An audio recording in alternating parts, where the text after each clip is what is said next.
Hi, welcome to RCKicks. Breaking news coming out of Germany at the toy fair, the Nuremberg toy fair that kicked off this morning. Now we've got loads of images coming from the Tamiya stand, nice big stand from them, and the one that I'm going to talk about in this video has come out of nowhere really, and that's the BBX. Well, I put out a video about a day or so ago, but we were talking about this one, but we didn't really know much about it. Well, Tamiya, have to say you've kind of knocked it out the park on this one. So in this episode we're going to focus on the BBX, as I've got quite a bit to talk about, and then I'll do another video this afternoon to cover all the other cars. But the BBX, why does it deserve to have a video all on its own?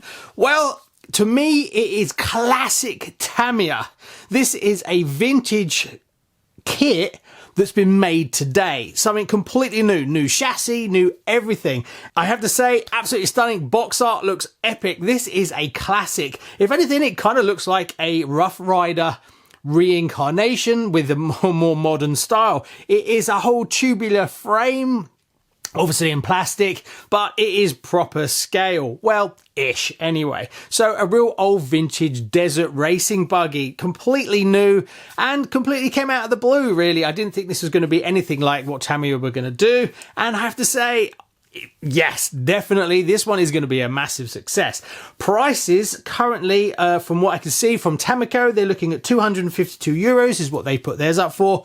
Now in the UK, I think it's going to be roughly £299, maybe a little bit less. So that's one thing that concerns me a little bit, is it going to be too expensive?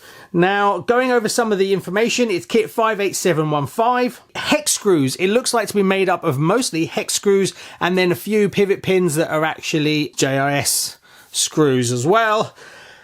Now, it says that it comes with a slipper clutch. Well, we know from the images that there is going to be a slipper clutch as we have the number for it, but I don't know whether it's actually in the kit or whether this is a hop-up. Looking at some of the images, you can't see where the slipper sticks out, so I don't honestly know. We'll have to wait and see. I'm hoping it's in the kit, especially if it's going to be at that price, as that's going to be another £50 hop-up option.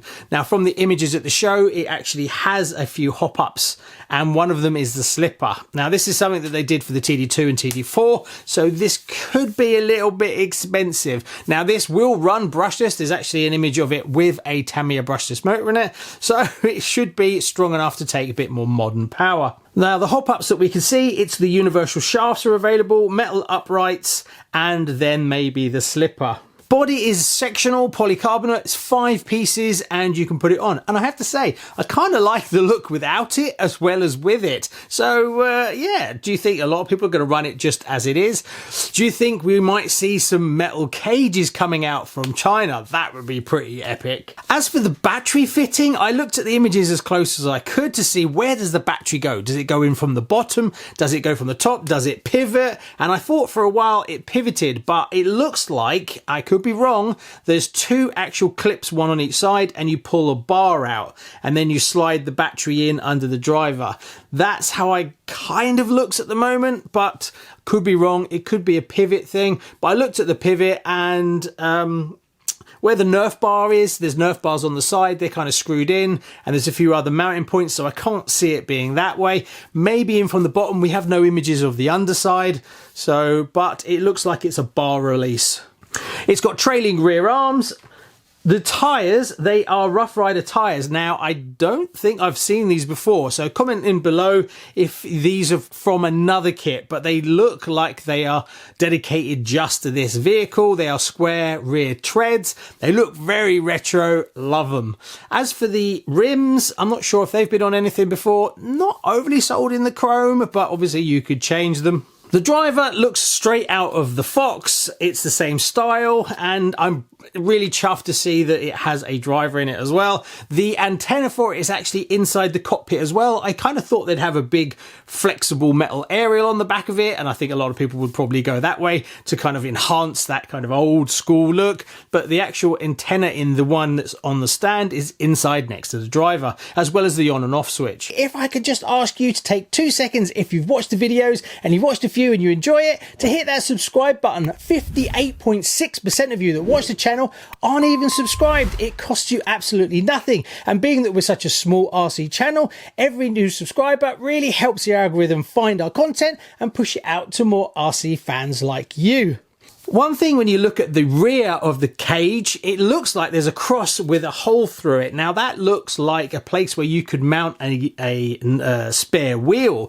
That would be cool. So I don't know whether that's what they're thinking you're going to do down the line, but it seems strange that you actually have the cross brace and a hole through it where you could poke a bolt. So maybe you could do a retro fifth wheel on the back. That would look pretty cool as well. As for the shocks, they are metal bodied shocks and they're aerated as well. The caps are plastic, but one thing it's kind of strange to see is it's got the old school friction spring rate set. It's not threaded, so these are kind of old school shocks, but it's good to see that they're actually metal. Also, if you look at the front upright, they are very beefy. It's really thick along the front, and that's good to see, as obviously when you roll it over, that's going to take a lot of impacts. So it's good to see that they've upped the actual stiffness and the bulk of the front uprights.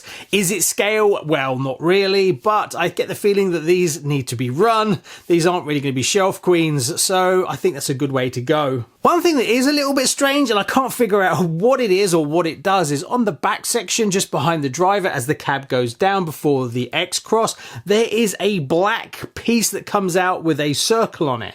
I thought at the beginning it was something to do with how you would release the top so you could put the battery in, but it sticks out.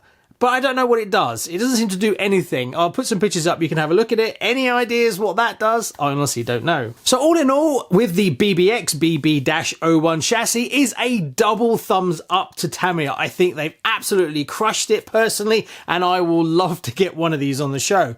Maybe you should get two. One that's got all the kit on it, and then do one. I don't know. We'll see. They're quite expensive, but I think this one's going to be a bit of a hit. Stay tuned, more to come later today as I go back over all the other cars that have been released, and there is quite a few. Anyway, stay tuned, more to come.